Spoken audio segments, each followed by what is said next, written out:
Hello learners, welcome to my channel economics classroom.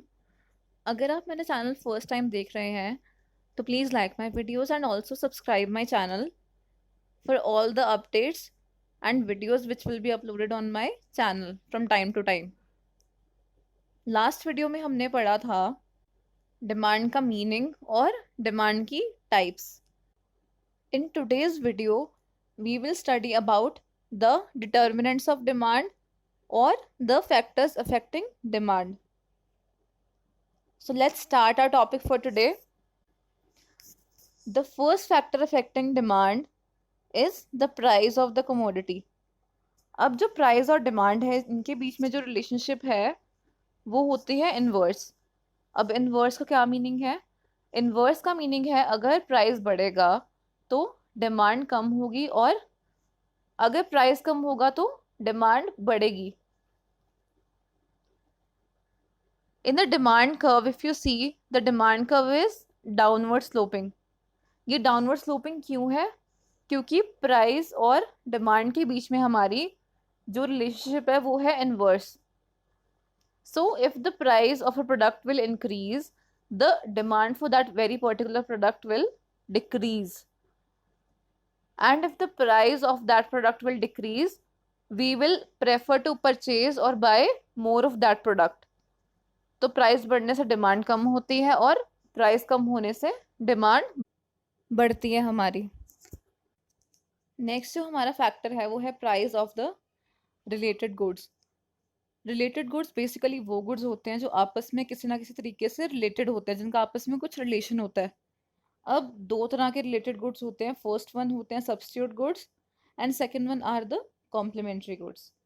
Substitute goods वो goods हैं जो काफ़ी सिमिलर इन नेचर होते हैं, जिसमें हम एक की जगह दूसरा भी प्रेफर या यूज़ कर सकते हैं। जैसे यहाँ पे एग्जांपल है टी और कॉफ़ी का। अब दोनों बेवरेजेस हैं, दोनों हम ड्रिंक कर सकते हैं, तो टी और जो कॉफ़ी है ये आते हैं सब्स्टिट्यूट गुड्स के अंदर। Now we will study how their price and demand are related. For example tea का प्राइस सपोज है हमारा 10 रुपीज़ और कॉफ़ी का प्राइस भी है 10 रुपीज़। हुआ क्या, टी का प्राइस बढ़ गया और हो गया 20 रुपीज़, पर कॉफ़ी का प्राइस अभी भी 10 रुपये है। So with the increase in the price of tea, अब क्या होगा इससे, people will now shift to coffee. अब लोग ज़्यादा कॉफ़ी पीना प्रेफर करेंगे। क्यों?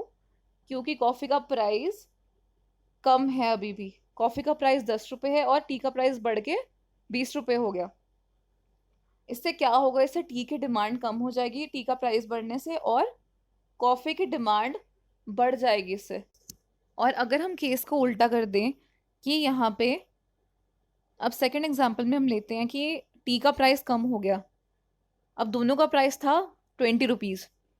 हुआ क्या कि टी का प्राइस कम होके 10 रुपीज़ हो गया, टी का प्राइस कम हो गया।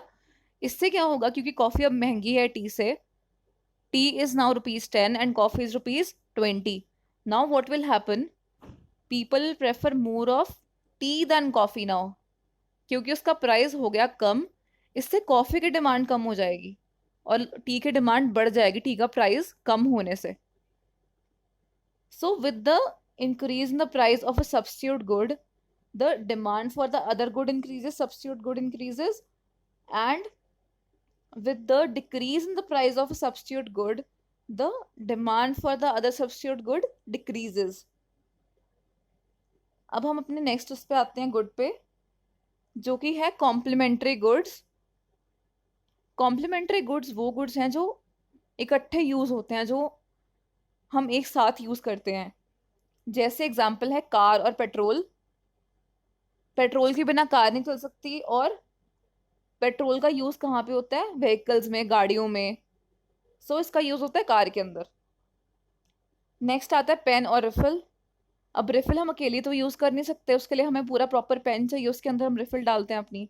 और जो पेन है वो भी खाली है रिफिल के बिना, we can not use a pen without a refill. So this is how the complementary goods are. Complementary goods में केस थोड़ा डिफरेंट है दैन सब्स्टिट्यूट गुड्स। इसमें क्या होगा, पेट्रोल का अगर प्राइस बढ़ा तो उससे क्या होगा, कार की जो डिमांड है वो कम हो जाएगी, क्योंकि उससे लोगों का खर्चा ज्यादा होगा। और भी अगर पेट्रोल महंगा हो जाएगा, ऑब्वियसली वो कार के अंदर यूज होता है, तो पेट्रोल महंगा होने से लोगों को और खर्चा करना पड़ेगा पेट्रोल के ऊपर भी। So now people will prefer to buy less of the cars. Petrol का प्राइस बढ़ने से कार्स की डिमांड कम हो जाएगी, और अगर पेट्रोल सस्ता हो जाए तो लोग ज्यादा प्रेफर करेंगे कार खरीदना, क्योंकि उनको वो ज्यादा अफोर्डेबल पड़ेगा। कॉम्प्लीमेंट्री गुड्स में अगर प्राइस बढ़ता है गुड का, तो जो दूसरा कॉम्प्लीमेंट्री गुड होता है उसका जो उसकी जो डिमांड है वो कम हो जाती है, और एक कॉम्प्लीमेंट्री गुड के प्राइस कम होने से दूसरे कॉम्प्लीमेंट्री गुड की डिमांड बढ़ जाती है। The next factor affecting demand is fashion, taste and preferences of the consumer. अब कुछ कंज्यूमर्स की प्रेफरेंस एक सर्टेन टाइप के प्रोडक्ट को लेके ही होती है, या फिर उनको एक पर्टिकुलर ब्रांड ही पसंद है, वो उस चीज़ को खरीदेंगे, they will not by the other products. और अगर एक सर्टेन प्रोडक्ट की डिमांड ज़्यादा है, एक जगह पे ज़्यादा कंज्यूमर्स को प्रेफर करते हैं, तो उसकी डिमांड ऑटोमेटिकली ज़्यादा होगी बाकी प्रोडक्ट से comparatively. So this is how fashion, taste and preferences of the consumer affect the demand for a product. Next is expectations of the price change in the future. अगर एक consumer expect करेगा कि किसी product का price future में कम होने वाला है, तो वो क्या करेगा, वो उस प्रोडक्ट को आज नहीं खरीदेगा। He will wait for that time when the price will decrease, और तब वो उस प्रोडक्ट को बाय करेगा। तो क्या होगा, उसकी जो डिमांड है वो कम हो जाएगी। एंड इफ अ कंज्यूमर एंटिसिपेट्स कि एक प्रोडक्ट का प्राइस फ्यूचर में बढ़ने वाला है, जितना आज है उससे बढ़ जाएगा फ्यूचर के अंदर, तो क्या होगा, वो उस प्रोडक्ट को आज ही खरीद लेगा, ताकि उसको फ्यूचर में ज़्यादा पैसे ना पे करने पड़े उस प्रोडक्ट के लिए। सो the demand for that product will increase. Next है हमारा इनकम ऑफ द कंज्यूमर। अब इनकम ऑफ द कंज्यूमर हम पढ़ेंगे 3 डिफरेंट टाइप्स ऑफ गुड्स के अंदर, कि क्या इफेक्ट आता है इनकम का उन पर्टिकुलर गुड्स की डिमांड पे। फर्स्ट टाइप ऑफ गुड्स है हमारे नॉर्मल गुड्स। नॉर्मल गुड्स होते हैं जैसे क्लोथ्स हो गए, हमारे कार्स हो गई, these come under normal goods. Normal goods में क्या होता है, Y stands for income here in the table. So when our income will increase, what will happen, we will demand more of the normal goods, we are able to purchase more of those goods. In the case of normal goods, when the income increases, the demand also increases. पर अगर हमारी income कम हो जाएगी तो जो normal goods हैं उनकी demand भी कम हो जाएगी, हम कम गुड्स खरीद पाएंगे।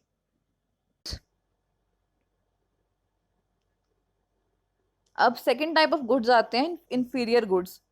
बेसिकली इंफीरियर कोई भी गुड नहीं होता है, इंफीरियर गुड होता है जो आपके अकॉर्डिंग, आपकी प्रेफरेंस के according, that is inferior for you. So अब सपोज एक कस्टमर प्रेफर करता है वीट और राइस परचेज करना दैन मिलेट, अगर उसकी इनकम बढ़ जाती है तो।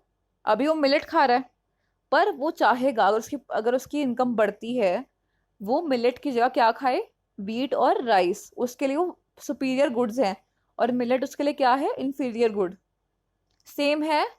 और वो क्या करेगा, अभी वो कैरोसिन ऑयल यूज कर रहा है, वो चाहेगा जब उसकी इनकम इंक्रीज हो जाए, उसके पास ज्यादा पैसे हों, वो क्या यूज करे, कुकिंग गैस को।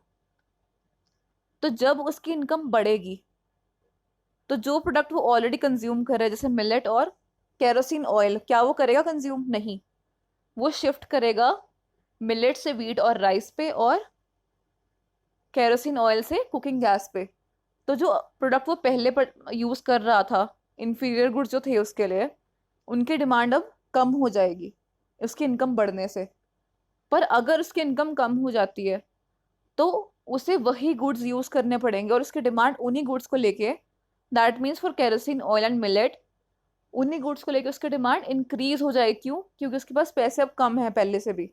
He can not afford wheat, rice, and cooking gas now. So he will consume more of the goods which he was already consuming. That is inferior goods. तो inferior goods में क्या होता है, income increase होने से demand कम हो जाती है, और इनकम कम होने से डिमांड हमारी बढ़ जाती है प्रोडक्ट की। अब नेक्स्ट आता है असेंशियल और basic consumer goods. Basic consumer good आते हैं हमारी फूड ग्रेन्स, जैसे वीट हो गया, आटा हो गया, राइस हो गए, और normal soaps, toothpaste, oil, cooking fuel, जो हमारे daily day to day use की एसेंशियल चीज़ें जो हमारी यूज़ घरों में होती ही होती हैं, एसेंशियल कमोडिटीज़। तो इनमें क्या होता है, इनमें भी सेम नॉर्मल गुड्स वाला केस है कि अगर इनकम बढ़ेगी तो हम ज़्यादा एसेंशियल गुड्स खरीद पाएंगे, तो डिमांड बढ़ जाएगी उनकी। और अगर हमारी इनकम कम होगी तो डिमांड ऑटोमेटिकली उनके लिए कम हो जाएगी। नेक्स्ट हमारा फैक्टर है साइज ऑफ द पॉपुलेशन। अगर एक जगह की पॉपुलेशन ज़्यादा होगी तो वहाँ की डिमांड भी ज़्यादा होगी, और अगर एक जगह पे लोग कम रहते हैं या पॉपुलेशन कम है उस सर्टेन सिटी या एरिया की, so the demand will be less over there. The next factor is climate. Climate means there are some products that are sold according to the seasons. अब जैसे इस टाइम चल रहा है रेनी सीजन, तो अभी रेनकोट्स की डिमांड हाई हो जाएगी। So that is how the climate affects the demand according to the seasons and the weather conditions. Next is taxation policy. अगर गवर्नमेंट टैक्स रेट ज़्यादा कर देगी तो हमारे पास इनकम कट के कम आएगी पहले से। इससे क्या होगा, हमारी डिमांड रिड्यूस हो जाएगी and we will be able to afford less of the products. And if the tax rate is reduced by the government, अगर हमारा टैक्स रेट कम हो जाता है तो हमारे पास इनकम ज़्यादा आएगी जो हम खर्च सकते हैं। तो क्या होगा इससे, we will be able to afford the products in more quantity, so our demand will increase. I hope you like the video. Please subscribe my channel and like this video. Next class में हम पढ़ेंगे the law of demand.